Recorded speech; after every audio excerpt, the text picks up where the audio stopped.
le Seigneur Dieu, en créant l'homme et la femme, il les a unis dans le lien du mariage pour qu'ils puissent exercer ce ministère que le Seigneur leur a confié, le ministère de la procréation. Et si vous ne pouvez pas vous marier, c'est comme si vous n'étiez pas dans l'ordre que le Seigneur a donné à l'homme et à la femme de poursuivre la création à travers la procréation.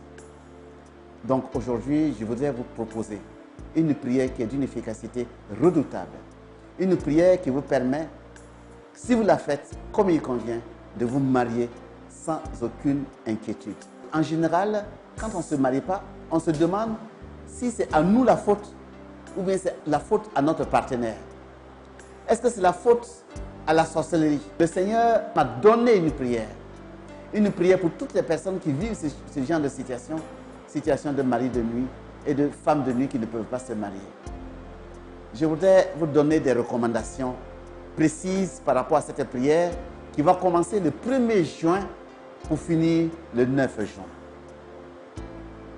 La première recommandation, c'est que cette prière se fait sur 9 jours.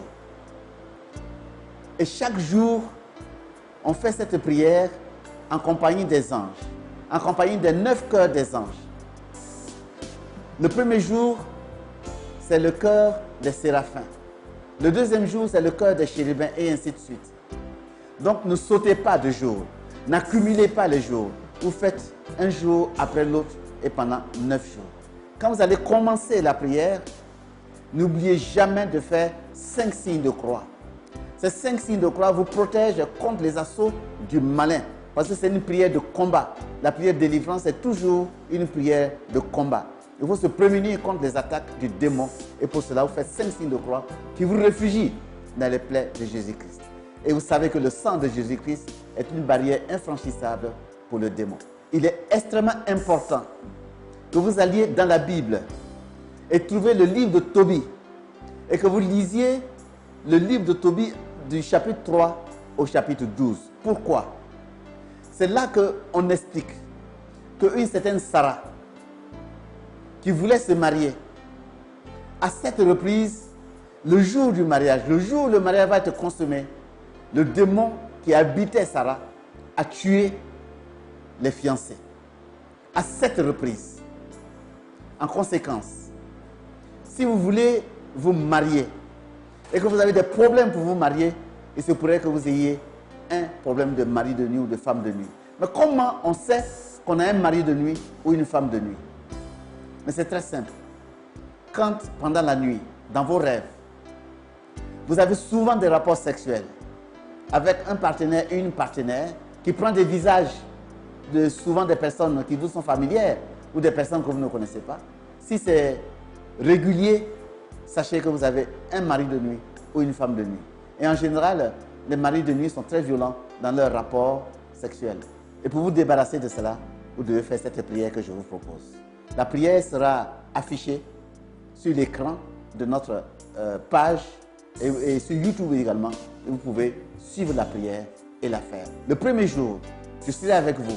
Vous montrez comment on fait la prière, comment conduire la prière. Ensuite, vous la ferez vous seul. Cette prière, ce n'est pas quelqu'un qui l'a fait pour vous, c'est vous-même qui faites la prière pour vous-même. C'est comme ça que ça se passe. C'est pour ça que je vous demande de lire le livre de Tobie. Si vous lisez le livre de Tobie, vous comprendrez ce qu'il convient de faire. Le 9e jour, vous devez prendre vos dispositions pour avoir du foie de poisson et du cœur de poisson pour pouvoir faire la prière. Et je vous demande de prendre toutes les dispositions pour que le démon, le dernier jour, ne vienne pas détruire toute l'œuvre que vous avez bâtie à travers les 8 premiers jours. Le cœur de poisson est très petit. Prenez les dispositions pour trouver le cœur de poisson. Il faut que le poisson soit gros. Dans le livre de Tobie, il est bien dit, un gros poisson. Quand vous avez un gros poisson, vous pouvez voir facilement le cœur. Si c'est un petit poisson, vous ne pouvez pas voir le cœur. Mais je voudrais vous dire également qu'il ne s'agit pas de ramasser les viscères d'un poisson et de venir les utiliser. Non, c'est uniquement le foie et le cœur de poisson. C'est cela qui est efficace. Quand vous faites la prière comme il convient, vous avez le résultat. Il est efficace. Le dernier jour, vous devez avoir une pièce spéciale dans laquelle vous devez faire cette prière. Si vous n'avez pas de chambre personnelle, débrouillez-vous, trouvez une pièce. Si vous avez une chambre personnelle, faites cette prière la nuit avant de vous coucher. Et quand vous avez fini la prière, vous vous couchez. Si vous êtes déjà marié et que votre mariage éprouve de nombreuses difficultés, toujours des histoires qui n'en finissent pas, sachez qu'il y a un problème de mari de nuit ou de femme de nuit. Faites la prière ensemble. Et si vous la faites ensemble, le dernier jour, le démon sera enchaîné et rejeté là où il doit être rejeté.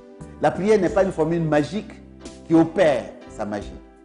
À travers la prière, nous parlons à Dieu. Et parce que nous parlons à Dieu, Dieu opère, Dieu agit.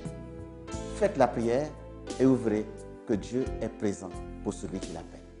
Et que son nom soit béni.